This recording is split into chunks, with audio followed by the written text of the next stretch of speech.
Magandang araw sa atin mga kalingap. Mga kalingap, Dara at Raz nagkita na. Pero bago po yan mga kalingap, kung bago pa lamang kayo sa channel ko baka naman po pwedeng pa-like and subscribe my channel para lagi po kayong updated sa aking videos.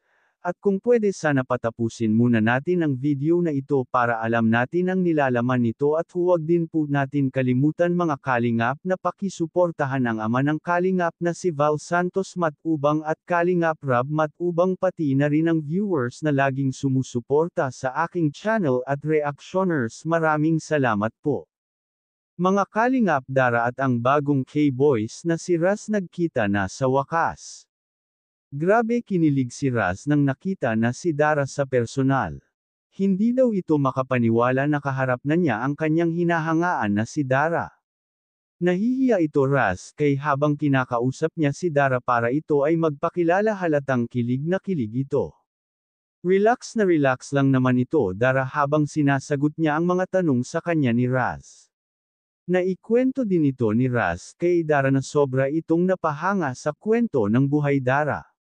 Napahanga din daw ito si Raz sa tapang at pagiging matatag ni Dara.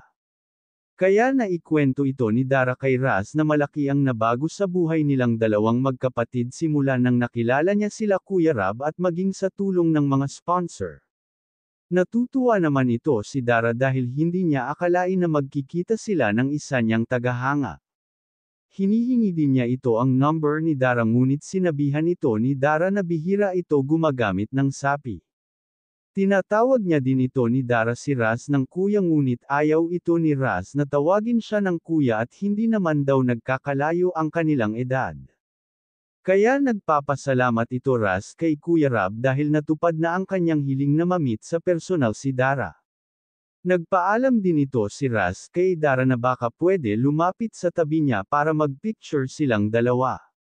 Napaka-gentleman talaga ito ni Raz. Nagpasalamat din ito si Dara kay Kuya Rab at sa sponsor na nagbigay ng kanilang allowance sa eskwela at para sa pang-araw-araw nilang pangangailan. Kaya nagpapasalamat din siya dahil magagamit daw nila pambili ng grocery at gas dahil ubos na rin daw ang kanilang panggastos kaya sabi ito ni Kuya Rab ay tama pala ang dating nila. Kaya bihira na pala ito ma-vlog si Dara dahil palagi ito busy sa eskwela at ayaw nila itong makaistorbo sa pag-aaral ni Dara. Kaya mga kalingap, hanggang dito na lamang po ang update natin para kay Dara. Maraming salamat po. Thank you for watching and God bless us all.